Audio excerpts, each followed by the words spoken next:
Good evening dear students. एक बार फिर से रिलायबल इंस्टीट्यूट फिजिक्स डिपार्टमेंट आपके लिए लेकर के आया है जेई मेन के पेपर के सॉल्यूशंस और क्वेश्चंस। ये सारे क्वेश्चंस मेमोरी बेस्ड हैं और कहीं ना कोई डेटा में या हो सकता है कोई क्वेश्चन की लैंग्वेज में कोई भूल चूक हो सकती है, लेकिन हम जानते हैं कि लाखों की संख्या में बच्चे जो कल परसों नरसों एग्ज़ाम देने वाले हैं वो दिल थाम के बैठे हैं और इंतज़ार कर रहे हैं कि उनको एक आइडिया लगे कि जेई मेन का फर्स्ट और सेकंड शिफ्ट का पेपर कैसा था, उसमें किस टाइप के क्वेश्चन पूछे गए और वो भी एक सिस्टमेटिक तरीके से उनको पता चले, टॉपिक वाइज एनालिसिस उनके सामने आए, डिफिकल्टी एनालिसिस आए, तो वो अपनी स्ट्रेटेजी को उस हिसाब से चेंज कर सकते हैं, माइंड मेकअप कर सकते हैं। और आने वाले सालों में जो बच्चे जेई मेन एग्जाम देने वाले हैं, जो तैयारी करने वाले हैं, उनको एक तरह से कह सकते हो कि उनके पास एक डेटाबेस तैयार हो जाता है कि जब भी उनको रिवाइज करना हुआ या उनको कोई प्लानिंग करनी हुई पढ़ने की, तो वो इन पेपर्स के सॉल्यूशंस को देखकर, इन पेपर्स को देखकर अंदाजा लगा सकते हैं कि किस टॉपिक का कैसा वेटेज इसमें रहा। ये पेपर जो था, अभी जितने बच्चे मुझे मिले और जो फीडबैक मैंने बच्चों से सुना, उस हिसाब से उन्होंने बताया कि मैथ्स का पेपर थोड़ा सा लेंदी था। जो केमिस्ट्री का पेपर था सेकंड वाला, उसमें कहीं ना कहीं एनसीईआरटी बेस्ड क्वेश्चन ज़्यादा थे। हालांकि केमिस्ट्री एचओडी और मैथ्स एचओडी उसके बारे में आपको ज़्यादा डिटेल में बता सकते हैं। तो मैंने जो एक प्राइमा फेसी जो बच्चों ने मुझे अनुभव शेयर किया, उससे मैं आपको बता रहा हूँ। और फिजिक्स का जो पेपर था वो ठीक ठाक था, मतलब ईजी टू मॉडरेट कैटेगरी में था। अभी तक जो जानकारी बच्चों ने दी, उन्होंने बताया कि सेमीकंडक्टर का क्वेश्चन भी था, इलेक्ट्रोमैग्नेटिक वेव का क्वेश्चन भी था, यानी कि वो ट्रेडिशनल जेई मेन वाले जो क्वेश्चंस थे वो इसमें पूछे गए और ज़्यादातर टॉपिक इसमें कवर किए गए, ऐसा मुझे बच्चों ने बताया। जैसे कि हमारा जो पहला क्वेश्चन है ये मैटर वेव्स का क्वेश्चन है। उसके बाद अगले जो क्वेश्चन हैं उनमें हम देखेंगे कि 4-5 टॉपिक इन्होंने 4-5 क्वेश्चंस में कवर किए हैं, तो कहीं ना कहीं फेयर वेटेज इन्होंने कवर करने की कोशिश की है। तो बच्चों, ये my name is Chandrashekhar Sharma, CS Sharma. I am heading department of physics in reliable institute Kota, और मैं आपके सामने सॉल्यूशंस लेकर के आ रहा हूँ। मैं पहले 5 क्वेश्चंस के सॉल्यूशन आपको दूंगा, उसके बाद नेक्स्ट 4-5 क्वेश्चंस के सॉल्यूशन हमारी टीम के दूसरे मेंबर्स आपके सामने देंगे। इस समय हमारी पूरी टीम उन क्वेश्चंस को रिट्रीव करने में लगी हुई है, क्योंकि ये मेमोरी बेस्ड हमको रिट्रीव करना पड़ता है, बच्चों से पूछ के हमें क्वेश्चंस को इकट्ठा करना पड़ता है। तो पूरी टीम इस समय लगी हुई है and I would like to thank my team as well as हमारे जो स्टूडेंट्स हैं जो हमारी मदद कर रहे हैं, उन सबको धन्यवाद है। आप सबसे भी रिक्वेस्ट है कि अगर इसमें कोई डेटा में चेंज आता है, लैंग्वेज में चेंज आता है, या आप कोई क्वेश्चन पोस्ट करना चाहते हैं, तो प्लीज़ कमेंट बॉक्स में उसको ज़रूर पोस्ट करिए। तो बच्चों, पहला क्वेश्चन जो है हम स्टार्ट कर रहे हैं पेपर नंबर 2, यानी कि सेकंड शिफ्ट वाला जो पेपर था आज के दिन का 25 जुलाई का, उसको हम डिस्कस करने जा रहे हैं।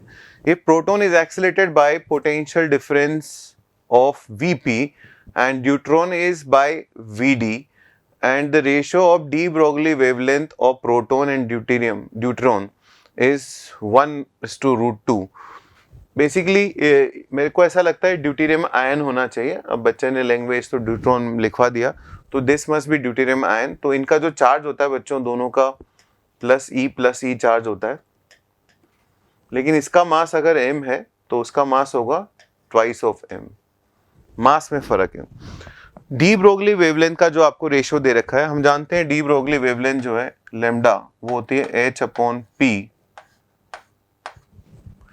where p is √2 times mass into kinetic energy. और काइनेटिक एनर्जी को हम लोग लिख सकते हैं Q delta V, QV, where V is the potential difference by which charge is being accelerated. Now if I want to calculate the ratio of two wavelengths, this ratio will be lambda 1 by lambda 2, which is given to me, it is 1/√2. This will be equal to under root mass of deuterium, because lambda 1 और lambda 2 में lambda 1 proton का था, lambda 2 deuterium ion का था, तो deuterium का मास ऊपर चला जाएगा ट्वाइस ऑफ m। ड्यूटेरियम बाकी सब कट जाएगा, क्योंकि जब हम डिवाइड करेंगे तो 2 दोनों में कॉमन है, Q दोनों का सेम है, तो कट जाएगा। तो twice of mp, this is mass of deuterium, and Vd, which is the potential difference by which deuterium ion is accelerated, divide by √mp into Vp।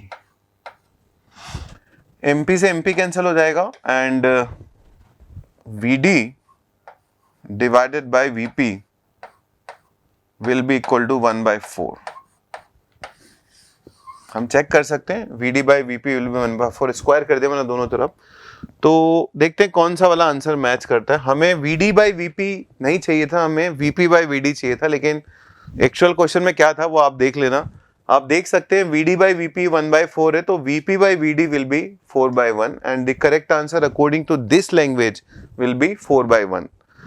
इस क्वेश्चन को मैं इजी कैटेगरी में रखूंगा बच्चों, क्योंकि ये मैटर वेव्स के ऊपर बेस क्वेश्चन है, और मैटर वेव्स यानी डी ब्रोगली वेवलेंथ का जो फॉर्मूला है वो फिजिक्स में तो बताया जाता है, केमिस्ट्री में बताया जाता है, तो दोनों जगह दोनों सब्जेक्ट में ये फॉर्मूला आता है, तो कहीं ना कहीं बच्चों को ये फॉर्मूला याद रहता है। सीधा फॉर्मूला बेस्ड क्वेश्चन है और आपको सिर्फ फॉर्मूला लगाना था और आप आराम से इस क्वेश्चन को सॉल्व कर सकते थे। Moving to the next question, मैं आपसे कवरेज की बात कर रहा था, तो देखो पहला वाला जो क्वेश्चन है आपका डी ब्रोगली वेवलेंथ यानी कि मॉडर्न फिजिक्स का आ गया। अब दूसरा वाला जो क्वेश्चन है वो सीधा सेंटर ऑफ मास वाले टॉपिक में आ गया, कोलिजन के ऊपर क्वेश्चन है। You are given a bullet of mass 200 grams which is moving with velocity 10 meter per second collides a stationary block of 9.8 kg and sticks to it. So you have a block of mass 9.8 kg. There is a bullet which is moving with a speed, bullet का मास है 0.2, ठीक है। Bullet जो है उसकी speed आपको दे रखी है 10 मीटर पर second.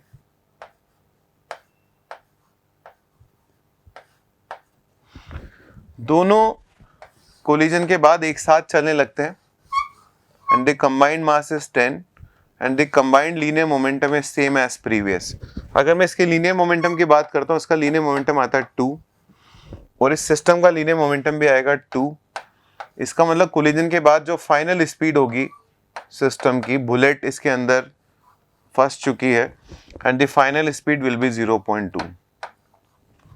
So if you want to find out the loss of energy, loss of energy निकाल सकते हैं बच्चों अपन लोग के initial which is half into 0.2 into velocity का square which is 100 minus half into mass into velocity का square which is 0.04. This will be loss. एक बार कैलकुलेट कर लेते हैं, इससे कट जाएगा 0.1 टाइम्स, सॉल्व करोगे दिस विल बी 10 माइनस ये कट जाएगा 0.02 टाइम्स, 0.02 को इससे मल्टीप्लाई करोगे तो ये आ जाएगा बच्चों 0.2 and the loss will be 9.8 joules. अगर यही डेटा है तो बहुत अच्छे डेटा है और बहुत आराम से आप इस क्वेश्चन को सॉल्व कर सकते हो। Question centre of mass chapter का है and this question will fall under easy category. I don't find any difficulty, बच्चे को इसमें फेस करनी चाहिए because it is simple linear momentum conservation and then you have to write down kinetic energy, loss of kinetic energy आपको लिखना है। Next question, ये फिर से सेंटर ऑफ मास चैप्टर का है। क्वेश्चन को इजी टू मॉडरेट कैटेगरी में हम रख सकते हैं। आपको पता करना है you have 3 masses which are placed on corners of triangle and you want to locate the center of mass। तो बच्चों इसको लोकेट करने का एक मेथड तो ये कि हम सीधा R vector centre of mass निकालें। इसको बोल दें 0 0, इसको बोल दें 3,0, इसको बोल दें 0,3 and if this point is 0,3, so R vector centre of mass is equal to m times 0,0 plus m times 3,0 plus m times 0,3 divided by 3 times m. So m and m gets cancelled and location of center of mass will be I cap plus j cap. I cap plus j cap अगर location of centre of मास है यानी कि यहाँ से 45 degree के angle पे इधर से 1 मीटर डिस्टेंस पे और इधर से भी 1 मीटर डिस्टेंस पे, this is 1 and this is also 1। इस पॉइंट पे सेंटर ऑफ मास इसका आएगा और if you want to calculate radial distance from this point, the radial distance which is mod r will be equal to √2। तो question देखो आप खुद ही समझ सकते हो बच्चों, सेंटर ऑफ मास का फॉर्मूला जिस बच्चे ने पढ़ रखा है, जिस बच्चे को सिंपल फॉर्मूला लगाना आता है m1 r1 plus m2 r2 plus m3 r3 upon m1 plus m2 plus m3, वो भी इस क्वेश्चन को आराम से कर सकता है। कैलकुलेशन बहुत आसान है, कहीं से कहीं तक ये क्वेश्चन जो है टफ कैटेगरी में तो नहीं आ सकता, मॉडरेट में भी नहीं आना चाहिए। तो मेरे हिसाब से इस क्वेश्चन को भी इजी कैटेगरी में ही हम मान के चले, और हर बच्चे को जिसने जेईई मेन की तैयारी करी है उसको ये क्वेश्चन जरूर करना चाहिए। तो अगर वो वास्तव में तैयारी करता है और तैयारी करने के लायक वो बंदा है तो उसको वो जरूर आना चाहिए क्वेश्चन, अदरवाइज फिर उसको जेईई मेन के बारे में सोचना भी नहीं चाहिए। Now next question, for a ground to ground projectile. अब देखो बच्चों, एक काइनेमेटिक्स का क्वेश्चन आ गया, काइनेमेटिक्स, उसमें भी प्रोजेक्टाइल मोशन का क्वेश्चन है। So in a ground to ground projectile range is equal to maximum height. हम जानते हैं रेंज का फॉर्मूला क्या होता है, रेंज का फॉर्मूला होता है 2u² sin theta cos theta divide by g, और मैक्सिमम हाइट का फॉर्मूला होता है u² sin² theta divide by g into 2।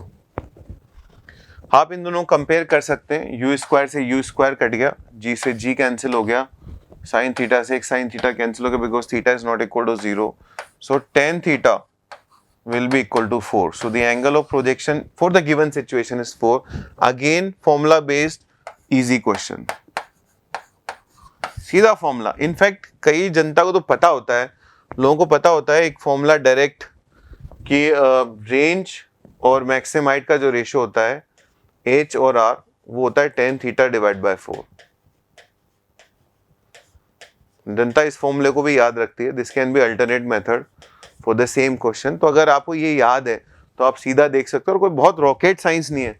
h और r को डिवाइड करोगे तो tan थीटा नजर आ रहा है आपको और 4 नजर आ रहा है, करके देखो।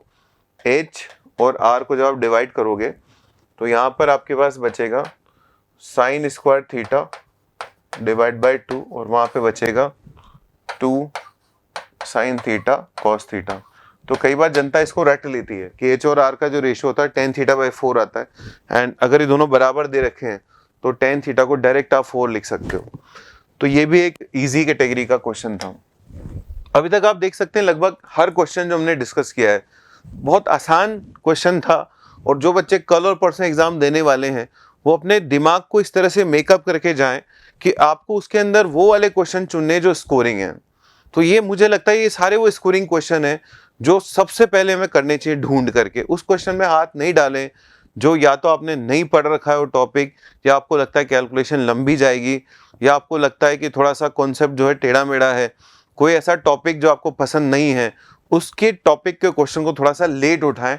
तो selectivity is very important JEE main तो, और जेईई एडवांस में भी। इनफैक्ट हर एग्जाम में सेलेक्टिविटी बहुत इंपॉर्टेंट होती है। ये क्वेश्चन इंटीजर टाइप है। If velocity of a particle increases at a rate 5 metre per metre, तो 5 मीटर पर सेकेंड पर मीटर, यानी कि एक तरह से आपको dv बाई dx दे रखा है 5। ये देखिए dv बाई dx दे रखा है। एक्सेलेरेशन का फॉर्मूला होता है v dv by dx। v is given to you 20, dv by dx is given to you 5, so acceleration is 100 meter per second square. Again a formula based direct question from rectilinear motion। यानी कि kinematics के बच्चों इसमें 2 question अपने को नजर आए, centre of मास के अभी तक 2 क्वेश्चन दिखे अपने को, और मैकेनिक्स का ठीक ठाक वेटेज दिख रहा है 5 क्वेश्चन के हिसाब से, तो है ना। बाकी क्वेश्चंस आपको थोड़ी देर में हमारी टीम उनके सॉल्यूशंस आपके सामने लेकर के आएगी, और आप हमारे साथ जुड़े रहिए। वो सारे बच्चे जिन्होंने जेईई मेन एग्जाम दिया है आप उनको जानते हैं, और अगर उनको सॉल्यूशन देखने से कुछ फ़ायदा मिलता है तो प्लीज़ इन सब वीडियोस को जो हमारी टीम इतनी मेहनत से बनाती है उन सब लोगों के साथ ज़रूर शेयर करिए जिनको इसकी ज़रूरत पड़ती है या पड़ सकती है। Thank you very much, good day.